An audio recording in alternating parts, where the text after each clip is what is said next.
안녕하세요. 여러분의 세금을 줄여주는 조세 전문 회계사 변호사 김광수입니다.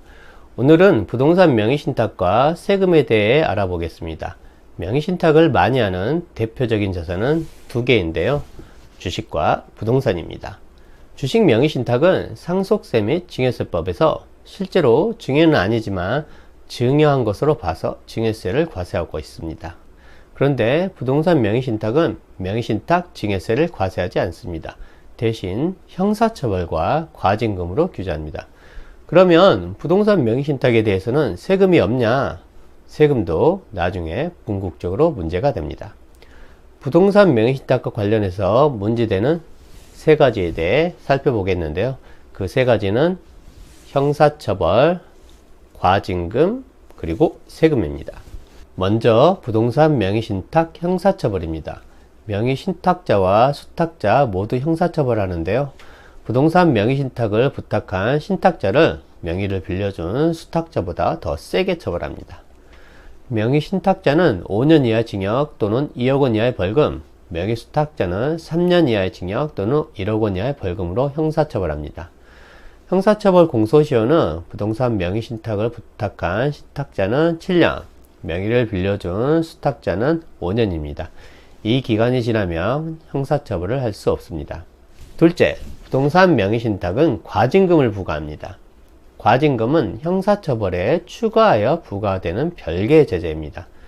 대법원은 부동산 실명법에서 형사처벌과 함께 과징금을 부과할 수 있도록 규정하더라도 헌법에서 금지한 이중처벌이 아니라서 괜찮다고 합니다. 관할 구청장은 명의신탁자에게 부동산가액의 30% 범위에서 과징금을 부과합니다. 마지막으로 부동산 명의신탁과 관련한 세금 문제입니다. 주식 명의신탁은 증여세가 과세되는데 부동산 명의신탁은 증여세가 없다면서 무슨 세금? 부동산 명의신탁과 관련해서는 주로 환원하는 과정에서 세금 문제가 발생합니다. 부동산을 남의 이름으로 해놔서 언젠가는 찾아와야 하는데 환원, 즉 원상회복 방법으로 양도나 증여를 사용하는 경우가 있습니다. 명의수탁자가 신탁자에게 양도하는 방법을 하면 양도세가 문제됩니다. 취득가액과 양도가액을 같게 하면 세금 문제가 없지 않습니까? 그런데 양도소득은 특수관계인이라면 부당행계산 부인이 적용돼서 양도가액을 시가로 해서 세금이 부과되고요.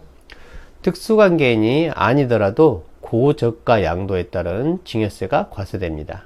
명의신탁자에게 부동산을 환원하지 않고 수탁자 명의로 직접 양도하는 경우가 있는데요. 세무조사 과정에서 부동산 명의신탁이 밝혀지면 사기 기타 부정한 행위에 해당한다고 보고 장기 10년인 부가저축기간과 고율인 40%의 부당무신고 가산세가 기다리고 있습니다. 요약해서 말씀드리면 부동산 명의신탁은 명의신탁자와 수탁자 모두 형사처벌되며 과징금, 또 궁극적으로 찾아오는 과정에서 세금까지 문제됩니다. 이런 문제가 있는 부동산 명의신탁 하지 말아야겠죠? 기왕에 이루어진 부동산 명의신탁과 관련해서 세금, 형사처벌과 관련 법적 분쟁이 발생했다면 조세 전문 변호사 도움을 받으시기 바랍니다. 감사합니다.